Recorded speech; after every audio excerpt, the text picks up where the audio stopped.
Unggahan video berisi dua anak kecil yang meminta bantuan pemulangan ibunya yang menjadi TKW di Dubai, Uni Emirat Arab, viral di media sosial. Dalam video itu, anak tersebut menceritakan bahwa ibunya yang bernama Ida berangkat ke Dubai pada 2022 melalui agen Haji Rahmat. Berdasarkan komunikasi terakhirnya, anak itu menyebut ibunya disekap dan dijadikan PSK. Konsul Jenderal RI di Dubai Kartika Chandra Negara mengatakan pihaknya saat ini sedang menelusuri keberadaan Ida.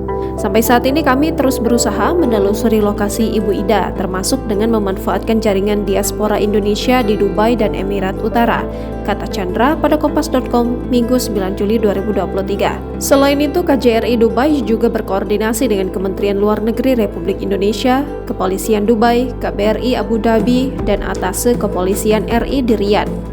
Pihaknya juga masih berusaha membuka komunikasi dengan korban untuk mengetahui posisi atau lokasi keberadaannya. Sementara itu, Kasat Reskrim Polres Cianjur AKP Tono Listianto mengatakan kasus ini bermula ketika Haji Rahmat mengajak Ida untuk bekerja sebagai asisten rumah tangga di Timur Tengah. Ida merupakan warga desa Babakan Sari, Kecamatan Sukaluyu, Cianjur, Jawa Barat. Saat itu Rahmat menjanjikan Ida dengan gaji besar dan menjamin atas keselamatannya. Ida pun akhirnya berangkat ke Jakarta pada April 2022 untuk melakukan tes medis dan pembuat paspor. Pada Februari 2023, Ida diketahui kabur dari tempat kerjanya karena sistem pekerjaan yang tidak sesuai dengan perjanjian awal.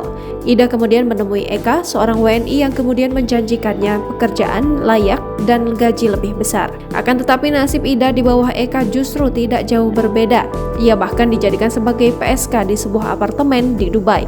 Atas laporan itu, Polres Cianjur langsung melakukan penyelidikan dan menetapkan Haji Rahmat sebagai tersangka pada Kamis 6 Juli 2023. Pihak kepolisian juga berhasil menangkap Rahmat pada hari yang sama di perumahan Marhamah, Desa Sindang Asih, Kecamatan Karangtengah, Cianjur, Jawa Barat.